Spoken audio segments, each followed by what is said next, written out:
อันก๋วยเตี๋ยวนี่มาให้บ้านให้บ้าน ให้ไม่ตู้สุขภาพร่างกายแข็งแรงเด้อ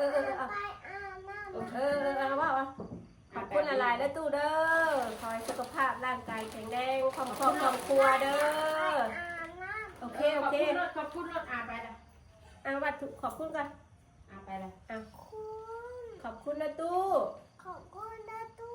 ผักกระเปียกมาให้ร้านขอบคุณหลายๆขอให้แม่ตู้สุขภาพร่างกายแข็งแรงเด้อขอบคุณค่ะเดี๋ยวว่าที่ไปต้มกินเหล้าเมืองเด้อแซ่บเดี๋ยวว่าที่บอกอีกเด้อไปแล้วบาย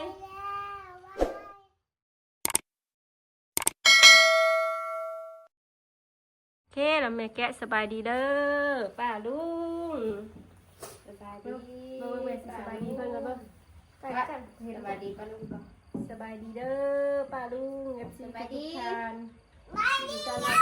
จ้ะ โอเคจ้ะส ไป บายดี เรียนกระจายก็ขอบคุณหลายๆเด้อเนาะเอามาของค่ะอย่าพูดว่าเป็นอย่างเนาะแม่น้องเจ้าเอาให้มื้อนี้พี่น้องเนาะ ในตู้คนเนาะขอบคุณเป็นตู้พ่อตู้หลายๆเด้อเนาะฝากของมาให้ขอให้สุขภาพร่างกายที่แข็งแรงเด้อเนาะขอบคุณหลายๆมาแกะแม่เอาเช้าให้เมื่อกี้นี่ ประตูยัง พ่อตู้อย่างนั้นแม่กับบ่จักเอาแกะมันลูกมียังมีเบิดมีเบิดมาแต่เพื่อเดินอยู่ดินบุญค่ะแม่เอาเช้ามาเอาของด้วยป้าว่ะอุ้ยเป็นข้าวเปียกเอ้ยเปียกเรียนมาหานี่เลยค่ะ อันนี้เส้นสดอันนั้นเส้นแห้งผัดไทยวันนี้เรียง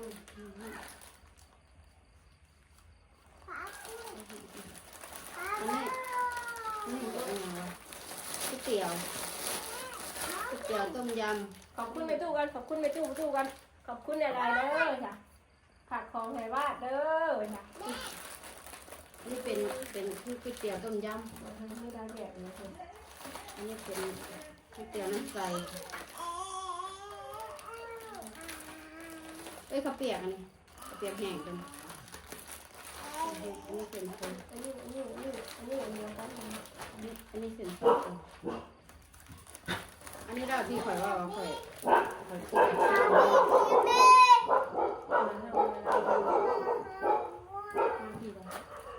ปลูก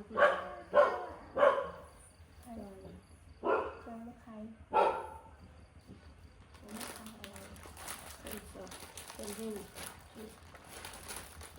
เจอแล้วกันอันนี้เปียก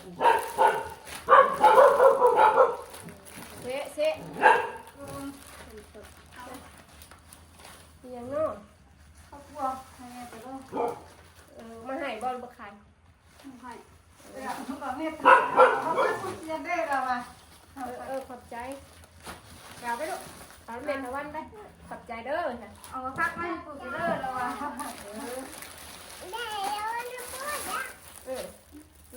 หันตู้ว่านี่นะได้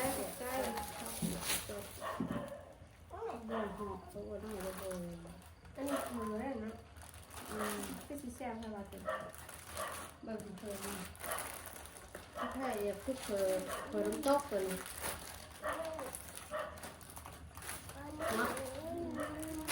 เนื้อน้ำตกอันนี้อันเดียวกันน้ำตกนี่อันเดียวกันอันนี้ข้าวเปียกนี่อันเดียวกัน ข้าวเปียกแล้วเนี่ยก่อนจะได้การงานอันนี้เ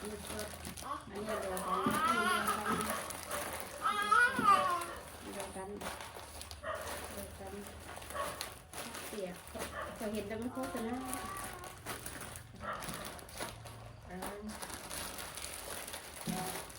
จะห้องเนาะ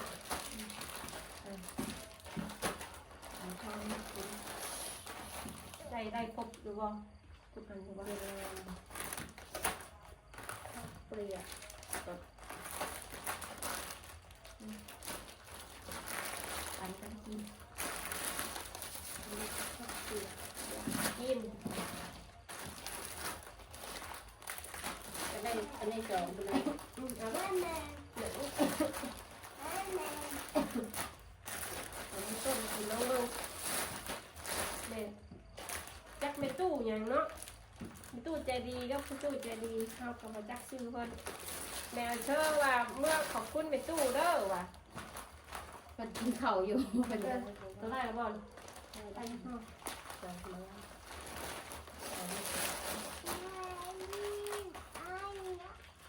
เสียงน้อยเนาะตัวนี้ เดี๋ยว เนาะ จับ บ้านกินบ่ลูกบ้านสิกินบ่ อันนี้กันเห็นอยู่อันนี้เดี๋ยวว่าเขาโคตรขายนะเคยคิดว่าสิช่างมากินเดี๋ยวว่าตอนเช้าอยู่เลยอันนี้ไม่ต้องแช่ตอนตะกอน แล้วว่าเสียงยาว เสร็จยาวได้เลยเสร็จยาว แต่ตัวนี้ต้องแซ่บ เพิ่นอันนี้กับเพิ่น นี่ผัดไทยบ่นี่เห็นบ่ เพิ่นแค่ต้มยำทะเลเลย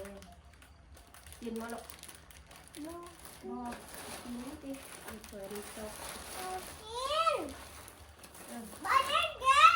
แม่สิกินเอง แม่สิกินเอง ข้าวเปรียกบ้านน้องข้าวเปรียก อื่นที่เราต้มเอาผักใส่กัน เอาผักใส่เขามีอันแบบว่าพวกซีพวกนั้นใส่เพิ่มก็ได้ผักหนาใส่ก็เพิ่มซีมาแล้วแต่ มันจ่อยก็บ่เคยกินเห็นอยู่คนมันขายแต่ว่าคือ เห็ อน ยาก เห็นเพื่อนรีวิวขายอยู่ในเฟซในเฟซในอย่าง ในตู้วาสนาผักมาให้นั่นเป็นผัดไทยเนาะ มันเคยคิดว่ากันสิสั่งมาไว้กินตอนเช้าอยู่ว่าเขาแบบว่าบริเห็นอย่างหาเห็ดแบบพอมันห่อนสดกินแบบสวยนึงนะ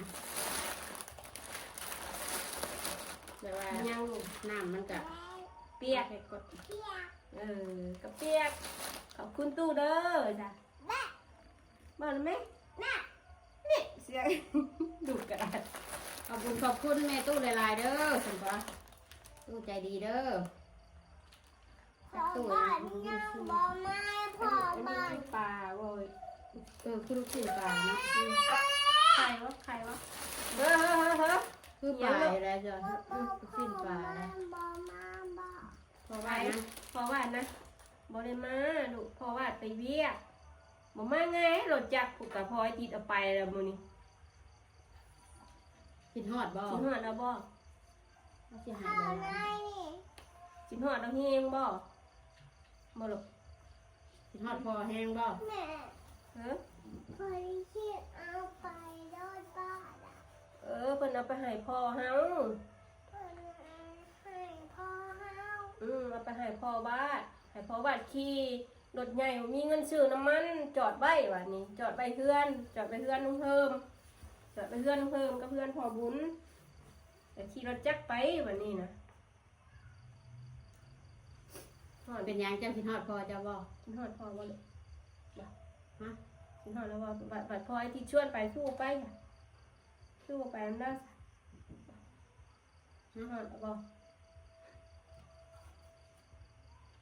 บอกซื้อถั่วงอกมาเมียนเด้ออย่ามันดวกใส่เจาะกินพอดี กินฮอดบ่กินฮอดข้าวบุญบ่ กินฮอดบ่ฮอดบ่พ่อไปพ่อไม่จอยบ่หรือพ่อว่าพ่อว่าพ่อว่าเพลงเฮงบ่ แพงบ่พอนะ เมย์ได้เพลงเฮงอยู่บ่เมย์ได้เพลงเฮงบ่เฮ็ดเขินอีกบอกแพงก็เฮ็ดเขินอีกก็ ตู้ แพง ตู้ ว่า หน้า กัน กับเพลงบ่บ่าวได้เพลงบ่เพลงที่สุดบ่เงินจบปาก เขินอีกก็แพงว่าก็แพงว่าก็แพงว่าเด้อแพงว่าคนงามนี่บ่ต้องเขิน กับเพลงกับ นี่เห็นเราอาตัดเต็มให้เรียบร้อยได้ งามแน่ เต็มตีนพร้อมเต็มมือพร้อมอาตัดให้งาม กันมาสิตัดมื้อนั้นมื้อนี้ยังกันบ่ได้ตัด ตัดแล้วดอกอ่ะ มาสิตัดมื้อนี้ประดินน้ำเอ้ยวิวมื้อนี้ ยังนะ ฮะ เออ ขอบใจอาเด้ ตัดอยู่เพื่อนเรากิน ตัดยังตัดแต่เด้ ตัดเลยเด้อาตัดให้บ่ได้ งามแท้ ตัดแล้ว ตัดเลยเด้ ตัดให้เลยเด้ งามก็ช่วยอยู่เกี่ยงก็ช่วยอยู่ อาตัดให้บ่ได้เด้ เจ็บบ่ บ่เจ็บอาตัดให้บ่ เดี๋ ได้ ยวบัดกินสิรีวิวให้แม่ตู้เพิ่นเมืองอีกว่าแซ่บบ่ของเพิ่นเองบ่นี่เนาะเมื่อว่าเพิ่นชื่อ บัดนี้ว่า มาต้มก่อนเดี๋ยวสิบอกว่าแซ่บบ่แซ่บนะก็คือสิเมืองก็คือสิแซ่บ มันนัวเป็นยังไงเนาะ เฮาบ่เคยกินแล้วว่าของมันสิเฮาสิตกนัวหลายอย่างนั้นทำไมใส่น้ำเลยดี เอา เนาะ เขาลองไปเทใส่น้ำเลยนะมีพริกน้ำหนุ่มน้ำหนาวนี่ก็เขาก็ใส่เขาไปใส่แต่ผมก็เรียนมีพริกพริกกระเทียม สิลูกชิ้นมาใส่เนาะว่าเนาะแซ่บเลยเนาะว่าเนาะโอ้หอนเฮงเลยอาบน้ำบ่ลูกอาบน้ำบ่นั่งฉันน่ะเบิ่งแม่ไปเบิ่งเท่าไหร่มันดับจักกล้องเด้งออกดับจั เจ้าก อยากนอนได้อันนี้ ว้ายกล้องเด้งออกดับจักเบิ่งว่าแต่นั่งเว้าอยู่ ว่าจากนอนปะว่าจากนอนจ้ะ แค่10 นาทีนึงนี่ กินแล้วน้ำนะวะ กิน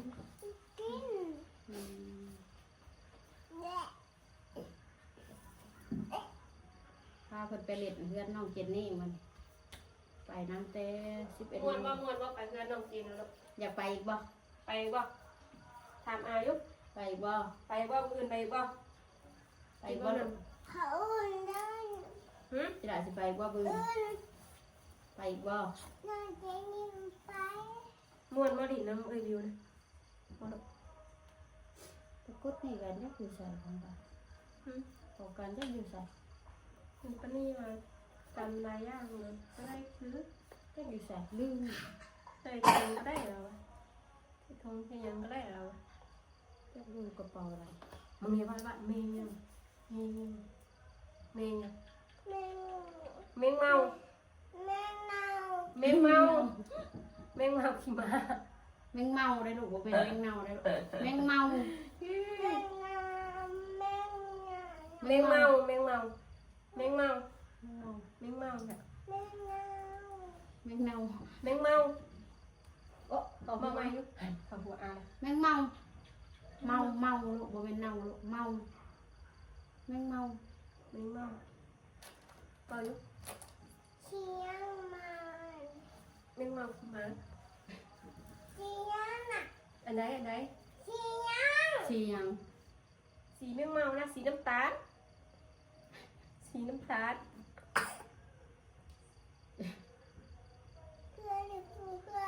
มือได้เราบรินอนเพื่อนตู่เรามานอนเพื่อนแล้วมื้อนี้นะเมื่อวานนี้เรานอนนาหืมนี่มันไตเข้าว่าเลยไตขึ้นว่าเลย แมงเมา เมงเมา แมงเมา เมงเมาเมงเมาเฮ้อ แมงเมาตายแมงเมาเบายุ แมงเมาลูก แมงเมา แมงเมา มันคืออันตัวอันปวกแหละมันเป็นแมงเมามันบินลงมามันตกลงมาหลายจับน้ำมือได้น้ำมือมันสีลายได้ แมงคิดเห็นมันแมงเมาใหญ่เนาะแมงมาเป็นเจียนเลย ป้าจ้อยคนเขียนซื้อมาเลยซื้อแม่จ้อย เพิ่นส่งมาใส่เนาะ จักจ้อยไม่ได้จักดอกนี่กะอันเห็นแม่เชื่อว่าชิลองมาลิ้นว่านี่อย่างนู้นตัวกันเป็นไข่อยู่ว่ะมือนะคนมาชิลองมาจงมาติดไข่ว่าว่ะได้เลยย่าได้ชาวคนว่าเดี๋ยวกายมาแดงว่าไปเอาเลยบ้านชนะเฮงเฮงว่ะได้ยินเลยชื่อได้กับหูอื้อเนี่ย ถ้าแม่นั่นแม่เพิ่นเบิ่งอยู่กันเนาะให้เพิ่นทักเข้ามาถามเนาะบ่ฮู้เพิ่นเนาะ เนี่ยเขาก็บจักเลย จักในตู้เพิ่นใด เดี๋ยวไปเมืองไล่เมืองคลิป มันเจอ แม่น้ำเชื่อเอาไปเปียก เขาเราบริบอกคือ กับเพื่อนนั่งกินข้าวอยู่เมื่อกี้นี่เพื่อนข้าวเนี่ย กินเวลาห้อง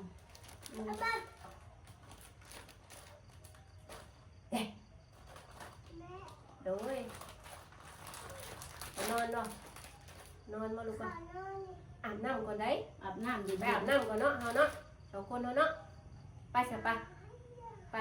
อาบน้ำไปไป โอเค ไปลาปลาลุงช่างนาทีแล้วนี่ไป กันสิไปหาอาบน้ำคือกัน ไปหาอาบน้ำไปขอบคุณแม่ตู้เด้อจ้ะผักอันก๋วยเตี๋ยวนี่มาให้บ้าน ไอ้บ้า ให้แม่ตู้สุขภาพร่างกายแข็งแรงเด้อเอาว่าขอบคุณหลายๆแล้วตู้เด้อขอให้สุขภาพร่างกายแข็งแรงครอบครัวเด้อโอเค ขอบคุณรถอาไปละ เอาวัดขอบคุณกัน อาไปละ ขอบคุณนะตู้ผักกระเปียกมาให้ร้าน ขอบคุณหลายๆขอให้แม่ตู้สุขภาพร่างกายแข็งแรงเด้อขอบคุณค่ะเดี๋ยวว่าจะไปต้มกินเหล้าเมืองเด้อแซ่บแล้วว่าจะบอกอีกเด้อไปแล้วบายขอบคุณค่ะโอเคแม่พาไปอาบน้ำเย็นๆเด้อเย้ โอเค อาบน้ำเรียบร้อยปลาดูเหมือนเมื่อกี้นี้สระผมเรียบร้อย อยากกินน้ ไอ้ไก่เลยห้องอะไรไก่ ำตก เรียนบอกกูมันเอียบทีวะ โบแมนตก ไก่ต๊อกอันนั้นน่ะเป็ดได้ห้องอะไร เป็ด บ้านไห่อะไรบ้านไห่นะบ้านหัวได้ใช่บ้านหัวได้ไหมโอ้ไม่จอยหัวเราะได้ไม่จอยหัวเราะ ไม่ใจเพื่อเรา จีวะพอบุญเด้ฮ่าจีวะ ฮ่าดีละ พอบุญไห่เคยเห็นบ่ พอ น้องไห่ได้ไร น้าหาย บ่เคยไห่ซับบ่เคยเห็นแล้วไห่ซับ กินหอดแล้วบ่กินหอดแล้วบ่ตัวผ่าพอบุญบ่ดีนะเบิ่งไม่จ่อยสิบ่สิสูดเบิ่งหอมกุ้มเนาะนี่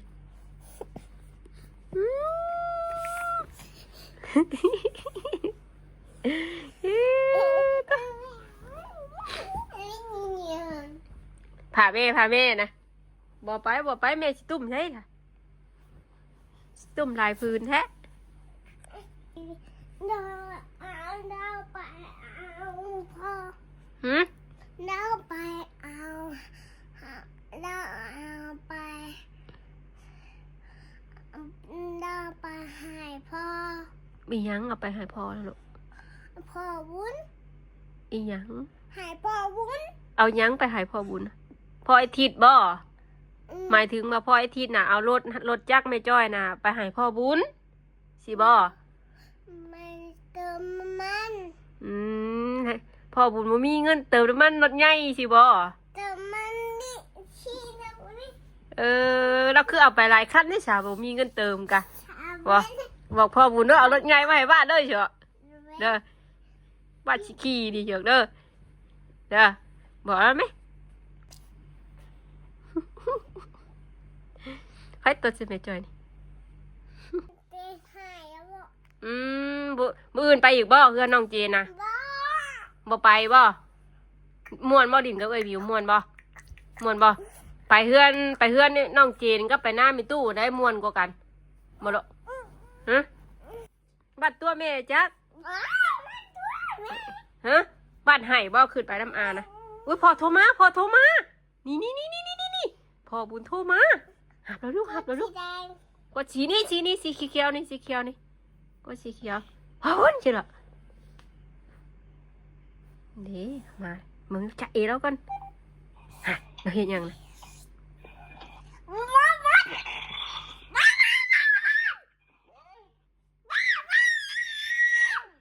เ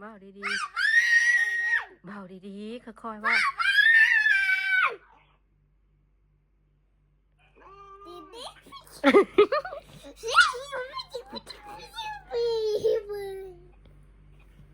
คุยกับพ่อจับเจ้าละลูก